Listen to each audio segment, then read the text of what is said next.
Actress Marlee Matlin first received worldwide critical acclaim for her debut role in the hit film Children of a Lesser God. Take a look. He was warned about her. Why doesn't she use her voice? Sarah's not hard of hearing. She's totally deaf. Sarah, you are the most mysterious, beautiful, angry person I have ever met. Look, James, I've seen this kind of thing before. It just doesn't work. I love her. Don't be sad for you. What began as a simple challenge All right, I won't. became a love story beyond words. Academy Award winner William Hurt Man, you want to talk to me? Then you learn my language. Speak! Marlee Matlin, I don't hate you for not learning how to speak. Sarah, I love you. Marlee Matlin's performance won the Academy Award, and at 21 years old, she became the youngest to win the Best Actress Oscar. Since then, she's added the roles of wife, mother, and New York Times best-selling author to her resume. All the while, her career has flourished as she has appeared in numerous television series, including The West Wing, The L Word, and more recently, ABC Family's Switched at Birth. She is also involved with a number of charitable organizations, most notably the Starkey Hearing Foundation, an international organization that delivers the gift of hearing to people in over 100 countries. Here to share more about her life and life's work, we welcome Marlee Matlin and her interpreter, Jack Jason, to our broadcast. Welcome to Full Frame. Hello. Wow, Children of a Lesser God. I was just watching that, and I look so. That was only 5 years ago, so you know. No, I wishful thinking on my part. Hello. You know, I saw that film with my wife, and I think she went through 2 boxes of Kleenex. I mean, it was such a fantastic film. Did you know? I mean, did you have a sense after that? They're just going to have to hand me that statue. I've got it in the bag. Actually, in all honesty, I was only 19 years old when I did that film. Wow. I turned 20 on the set, and I had no idea where the movie was going to take me. I had no idea what was going on outside of the set in terms of the Hollywood community. I didn't think about it because, as I mentioned, it was my first film. It was the first of everything for me.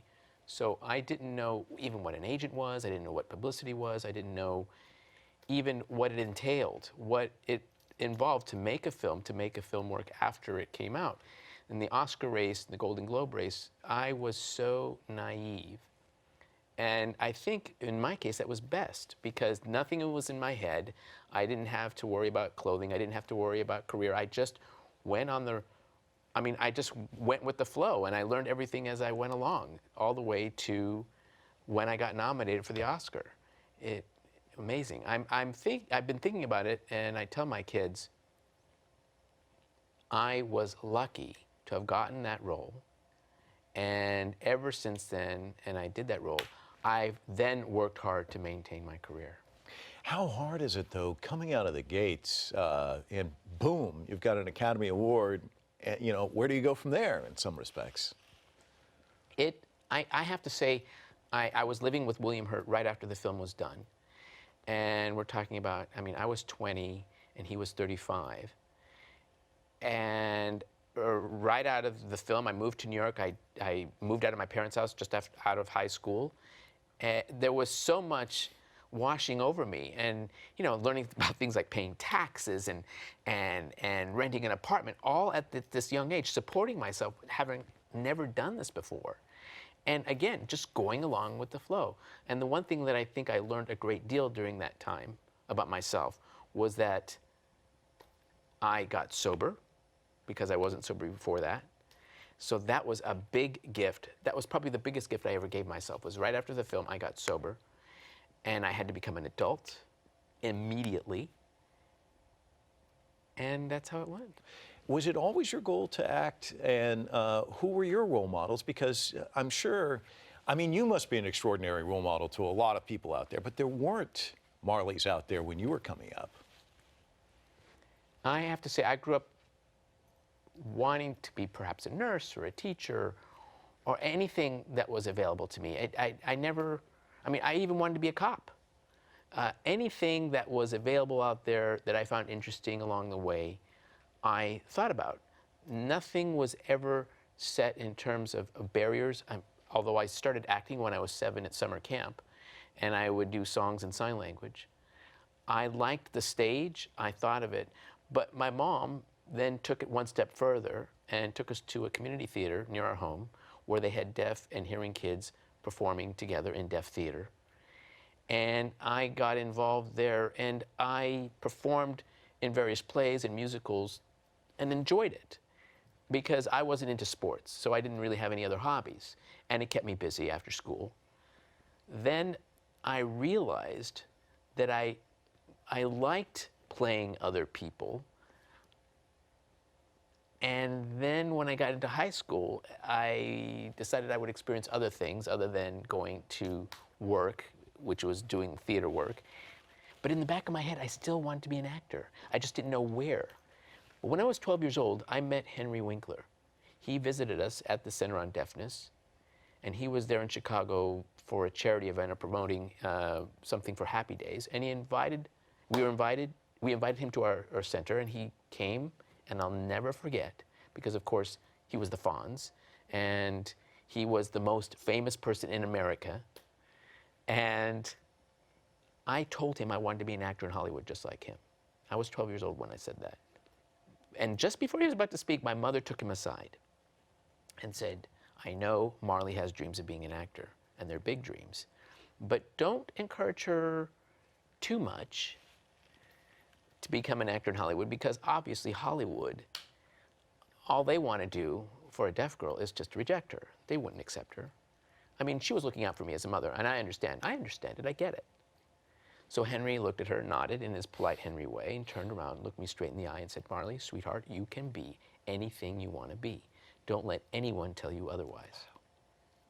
And 8.5 years later, I had an Oscar in my hand. Wow. So how is that? I mean, I knew in my head that I wanted to do it. I wanted to be an actor, and I worked for it, and I got it. Wow, wow. But he is a wonderful man, and we work together. We go out on the road speaking on behalf of mentorship, and I think it's extremely important for anyone who is trying to accomplish their dreams to have a mentor. Tell me about the Starkey Hearing Foundation, and first of all, how did you get involved in it? And it's one thing to jump into something, but then to see the tangible impact of it, because I know you've traveled around quite a bit and seen it firsthand. I was approached by the Starkey Foundation, I would say about 12 years ago. They wanted to give me an award for being who I am, I'm guessing. And I became fascinated and drawn to the work that they do on behalf of deaf children throughout the world, particularly in developing countries. I thought that this is something I want to get involved in, because I myself wear hearing aids, and I've been a hearing aid user for many years. I've always been, ever since I was a young kid. And I've always spoken as well, so I sign and speak. And I love wearing hearing aids because they work for me. I function better with hearing aids. That's just who I am. This is my personal choice, and it works for me. So when I saw what they did and what Starkey does, I loved it. And why not, I thought in my mind, be able to give the gift of hearing to kids in the world out there, particularly, as I said, in developing countries, a chance to hear if they can, when that chance doesn't exist. We're not forcing them to wear hearing aids. We're giving them the opportunity, and if they want to. The same as it was given to me. I want to be able to give back. So Starkey gave me that opportunity, and they do wonderful things. I can imagine, I mean, they've given more than 1 million hearing aids in 10 years. That was their goal. President Clinton helped them establish their goal through the Clinton Global Initiative to give out 1 million hearing aids, and they've exceeded that goal. So talk to me about why hearing aids would be controversial within the community. I mean, why would people stake out that position? I guess because some people in the deaf culture feel, I mean, listen, first we're talking about a very beautiful culture. Deaf culture is so beautiful. We have our own language, American Sign Language. We have people who have opinions, and some of those opinions may be that they reject this idea of making deaf people hear, to change them into hearing people, but that's not the point. It's like glasses. You need glasses to see, you wear them to assist. It gives you access to make you see better. It's the same with hearing aids. If they work for you, why deny the person the hearing aid? If it doesn't work, fine, so be it. Move on. But did you see it coming? Yes, I did. But again, as I said, it doesn't affect me at all. It doesn't change my mind in terms of helping Starkey out. Not at all. I'm not telling them what to do, what to believe. So, I mean, again, it's a small group of people. It doesn't matter to me much at all. I have too much respect for my culture. I'm deaf, and it's all about personal choices. Whether I choose to wear hearing aids or not is part of the culture itself, too. So Lizzie Weiss from Switched at Birth goes along with you to the Dominican Republic, and the result is an episode, actually, on the show. We've got a clip. We'll take a look at that real quick. We have one more to try. Uno más.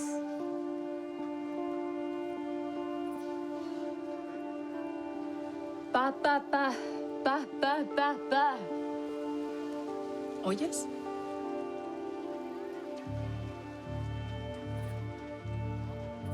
Ba, ba, ba, ba, ba, ba.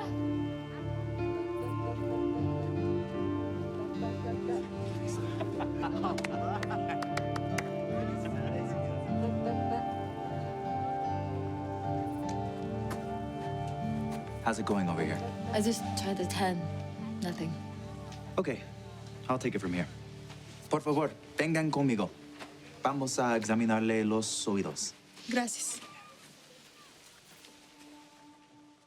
I want to get your thoughts on, first of all, did you think that that was going to be the outcome of all of this? I'm sure you just brought her along.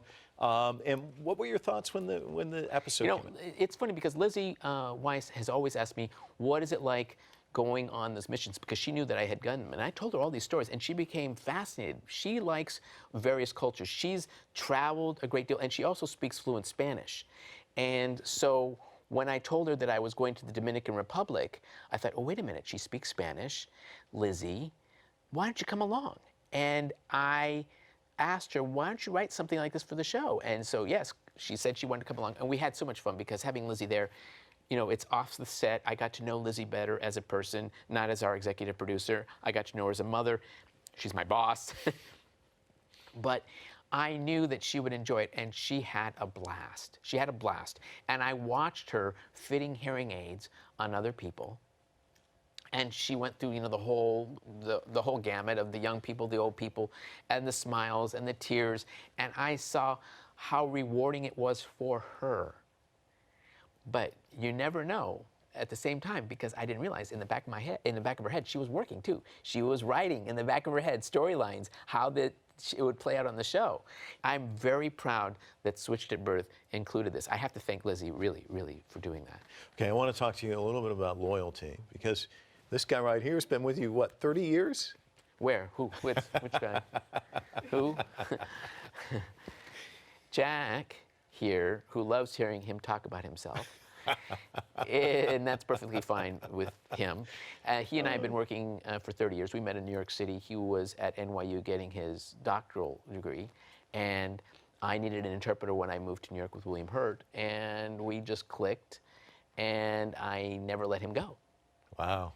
And he hasn't run away yet. I don't know how many times he wanted to, but no, that's what it is. 30? No? Yes, no. 30 years, so 30. Do you ever, like, I'll ask a question, you're like, I already know what she's going to say. I mean, you must no, be she in her head. and I have a communication that we... I was going to say, you got, like, mind The best story is once that we were going to do an interview like this, and I, you know, you work together for a long time, you get in little arguments, and I just said, no, I'm not going to do it. And her publicist said, no, you have to go. And I said, no, I'm not, and go. So I sat there and I was like, being professional. And the first question was just like you just asked, Marlee, how long have you and Jack been working together? You work so well. And she, in her professional manner, said, and I had to say, Jack is one of the best people I've ever had. And I realized that I was interpreting my own apology to myself. And she had the satisfaction of hearing me apologize to myself. And I went, hey, I didn't even get to hear from her. I have to do it to me. That's the kind of funny relationship we have. We talk on planes together. We talk, I mean, it's like she's my, not wife, but no. She look at the look of horror on her face. And that's not acting. No, but Jack runs my production company. And I'm really blessed to have him. I don't have the mic to actually say these words, but I'm having Jack say them for me. But Jack, people remind me that you're so lucky to have Jack, and you should have, very grateful. He's been my right hand and my left hand guy because he's left-handed for the last 30 years, and we work well together. He works also on the set of Switched at Birth. He is the ASL master for the show, so he makes sure that all the actors are signing appropriately and the continuity as best we can. Wow. One final question. What's next for you? Well, I'm a mom of 4, so I'm going to be on the road, and lots of soccer, lots of swim meets, some family vacations. But I'm also producing some projects and waiting for the green light to make them, to go. And I also have an app for teaching sign language called Marlee Signs, as well as a new Marlee Signs emojis. It's called Marlee Keyboard, where you can get sign language emojis too. Wow, wow. Well, you never stop going. It's been such a pleasure. Thank you so much. Thank you, thank you. And you were terrific too. Thank you, sir. And I don't believe you. I think you probably have a headache by the end of all of this.